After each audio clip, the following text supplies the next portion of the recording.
Assalamualaikum warahmatullahi wabarakatuh.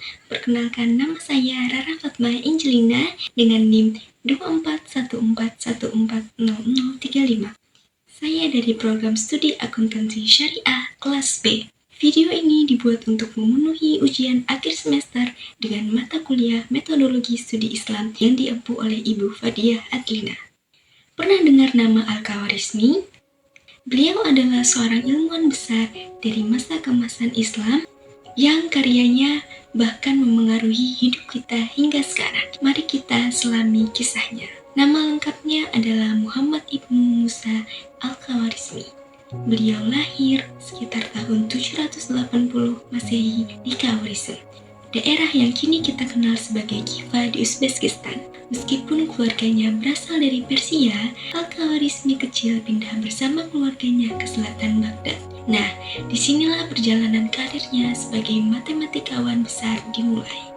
Al-Khawarizmi hidup di masa pemerintahan Khalifah Abbasiyah Al-Ma'mun, Al-Mu'tasim, dan Al-Watsik. Periode ini adalah masa keemasan ilmu pengetahuan di dunia Arab, di mana banyak sekali buku dan ilmu pengetahuan diterjemahkan ke dalam bahasa Arab. Baghdad punya pusat ilmu pengetahuan bernama Bait al-Hikmah atau House of Wisdom. Di sana, para cendekiawan muslim termasuk Al-Khawarizmi melakukan penelitian, menerjemahkan buku, dan mempublikasikan karya-karya ilmiah. Saat berusia 20 tahun, Al-Khawarizmi bergabung dengan para cendekiawan di Bait al-Hikmah.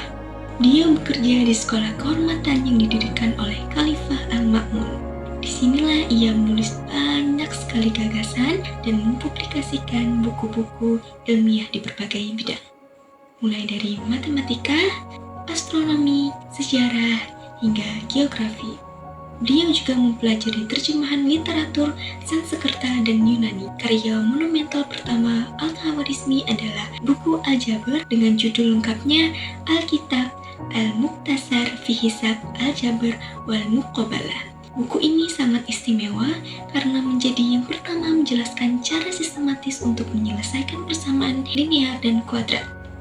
Karena karyanya inilah Al-Khawarizmi dijuluki sebagai Bapak Al-Jabr. Pemikirannya dalam buku Al-Jabr dianggap sebagai revolusi besar dalam dunia matematika. Beliau berhasil menggabungkan konsep-konsep geometri dari matematika Yunani kuno dengan konsep matematika baru. Hasilnya adalah sebuah teori gabungan yang memungkinkan bilangan rasional, irasional, dan besaran geometri bisa diperlakukan sebagai objek-objek aljabar. Al-Khawarizmi juga memberikan kontribusi besar pada cabang aritmatika.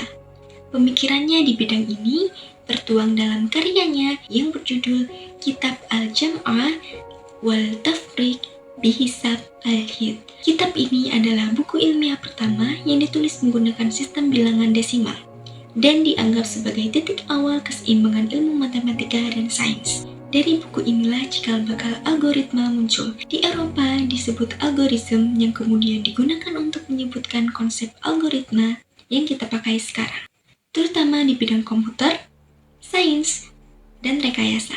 Bahkan, matematika biner yang digunakan dalam pemrograman komputer juga didasari oleh konsep algoritma Al-Khawarizmi. Jadi, kemajuan komputer digital dan pemrograman tidak lepas dari pemikiran jenius beliau. Al-Khawarizmi diperkirakan wafat pada tahun 850 Masehi. Sepanjang hidupnya, karya-karyanya tidak hanya terbatas pada matematika.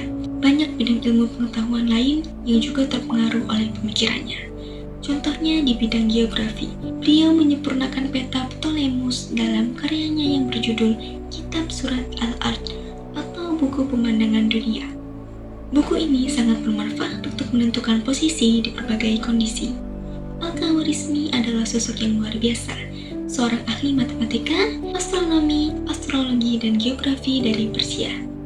Khalifah Al-Ma'mun bahkan secara pribadi memanggilnya ke Baghdad dan menugaskannya untuk membuktikan keberadaan Allah melalui kompleksitas dan keindahan matematika. Beliau mengembangkan ide angka 0 atau zero dari buku-buku besar India yang membuka dunia baru bagi matematika. Dengan sistem angka 0 sampai 9, Al-Khawarizmi bisa mengembangkan aljabar yang awalnya digunakan untuk menghitung hukum waris Islam. Beliau tidak hanya seorang ilmuwan, tetapi juga seorang dosen di Sekolah Kehormatan Baghdad. Kontribusinya tak hanya pada matematika, tapi juga pada bahasa. Al-Khawarizmi berhasil mengintegrasikan ilmu pengetahuan dengan ajaran Islam seperti terlihat dalam hubungannya dengan matematika dan astronomi dengan fikih atau hukum Islam. Beberapa karya penting Al-Khawarizmi. Yang pertama, Al-Jabar dengan judul buku Al-Kitab Al-Mukhtasar fi Hisab Al-Jabar wal Muqabalah. Buku ini memberikan solusi sistematis untuk persamaan linear dan kuadrat. Yang kedua, Aritmatika atau Deksik Algorismi atau Kitab Al-Jam'ah wal Tafriq bi Hisab Al-Hid. Buku tentang penjumlahan dan pengurangan berdasarkan kalkulasi Hindu. Yang ketiga, Rekonstruksi Planetarium dengan judul Kitab Surah Al-Ard. Buku pemandangan dunia yang menyempurnakan peta geografi. Yang keempat, Astronomi dengan judul Ziz Al-Sinhin merupakan tabel astronomi yang berisi data kalender, astronomi, dan astrologi. Dan yang kelima, Kalender Yahudi, buku yang menjelaskan tentang penanggalan Yahudi, termasuk siklus interkalasi dan hukum-hukumnya. Begitulah kisah singkat tentang Muhammad Ibnu Musa Al-Khawarizmi, ilmuwan besar yang meninggalkan warisan tak ternilai bagi peradaban manusia, terutama di bidang matematika dan teknologi yang kita nikmati saat ini. Sungguh inspiratif, bukan? Analisis kritis pemikiran Al-Khawarizmi. Pemikiran Al-Khawarizmi menjadi fondasi krusial bagi ilmu pengetahuan, khususnya matematika. Ia tidak hanya seorang matematikawan, melainkan seorang visioner yang berhasil mengintegrasikan berbagai bidang ilmu, sehingga menciptakan terobosan-terobosan besar. Kecemerlangannya terlihat dari inovasi fundamental yang ia lahirkan, yaitu aljabar dan algoritma. Sebelum era Al-Khawarizmi, penyelesaian persamaan matematika belum tersistematisasi. Ia memperkenalkan metode yang jelas dan struktur, membuka jalan bagi pemikiran logis yang lebih maju. Dampak global pemikirannya, terutama terkait algoritma dan sistem bilangan desimal, menjadi tulang punggung teknologi modern. Tanpa kontribusinya, perkembangan komputer dan pemrograman mungkin tidak akan seperti sekarang. Bahkan, nama algoritma itu sendiri diambil dari namanya, menandakan betapa sentralnya kontribusinya. Lebih jauh, Al-Khawarizmi membuktikan bahwa ilmu pengetahuan dan agama dapat berjalan seiring. Khalifah Al-Ma'mun bahkan pernah memintanya untuk membuktikan keagungan Allah melalui matematika. Dan karyanya tentang hukum waris menunjukkan bagaimana ilmu dapat diaplikasikan dalam syariat Islam. Latar belakang pemikiran Al-Khawarizmi dibentuk oleh beberapa faktor penting. Ia hidup di masa keemasan peradaban Islam, di mana Baghdad dengan baik al-hikmahnya menjadi pusat ilmu, memberinya akses ke berbagai literatur dan kesempatan berdiskusi dengan ilmuwan lain. Dukungan penuh dari Khalifah Al-Ma'mun dan penerusnya terhadap ilmu pengetahuan turut menyediakan fasilitas dan mendorong inovasi. Filosofi ilmu dalam Islam yang mendorong pencarian ilmu sebagai jalan memahami ciptaan Tuhan juga memotivasi Al-Khawarizmi untuk berinovasi. Banyak inovasinya seperti penggunaan aljabar untuk hukum waris atau astronomi untuk penentuan waktu sholat, didorong oleh kebutuhan praktis pada masanya. Pemikiran Al-Khawarizmi sejalan dengan ajaran Islam. Ia adalah teladan bagaimana ilmu pengetahuan seharusnya dikembangkan sebagai jalan untuk mendekat kepada Allah dan memahami keagungan ciptaannya, serta penerapannya harus memberikan manfaat bagi individu dan masyarakat. Ia menunjukkan pentingnya keseimbangan antara akal dan wahyu, di mana akal digunakan untuk mengembangkan ilmu tanpa bertentangan dengan prinsip agama. Lingkungan di Bait Al-Hikmah juga menunjukkan pentingnya kolaborasi dan keterbukaan terhadap ilmu dari manapun. Singkatnya, Al-Khawarizmi menunjukkan bagaimana seorang ilmuwan muslim seharusnya berinteraksi dengan ilmu pengetahuan dengan semangat eksplorasi, inovasi, dan kebermanfaatan, yang semuanya berakar pada keimanan.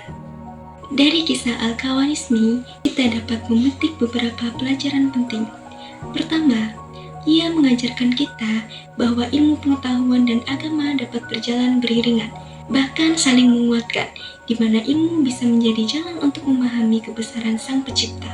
Kedua, Al-Khawarizmi adalah teladan nyata dari semangat inovasi dan keberanian untuk menciptakan terobosan baru yang mengubah dunia. Ketiga, karyanya menunjukkan bagaimana penemuan fundamental dapat memiliki dampak jangka panjang dan menjadi dasar bagi perkembangan teknologi di masa depan. Keempat, kita melihat pentingnya lingkungan yang mendukung ilmu pengetahuan, seperti Bait Al-Hikmah, dalam mendorong lahirnya inovasi.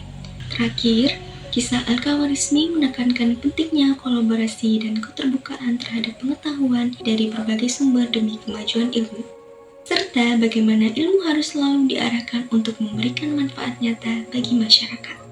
Saran saya untuk kita di masa kini, kisah Al-Khawarizmi seharusnya menjadi inspirasi dan motivasi. Mari kita meneladani semangatnya dalam mencari ilmu tanpa henti, berpikir secara sistematis dan inovatif, serta mengintegrasikan pengetahuan dengan nilai-nilai luhur. Penting juga untuk menciptakan lingkungan yang kondusif bagi pengembangan ilmu pengetahuan, baik di sekolah, universitas, maupun dalam komunitas. Dengan begitu, kita bisa berkontribusi pada kemajuan peradaban, sama seperti Al-Khawarizmi yang namanya harum sepanjang masa. Sekian telling story dari saya, semoga siapapun yang menonton video ini dapat memahami isinya dan mengambil sisi positifnya. Wassalamualaikum warahmatullahi wabarakatuh.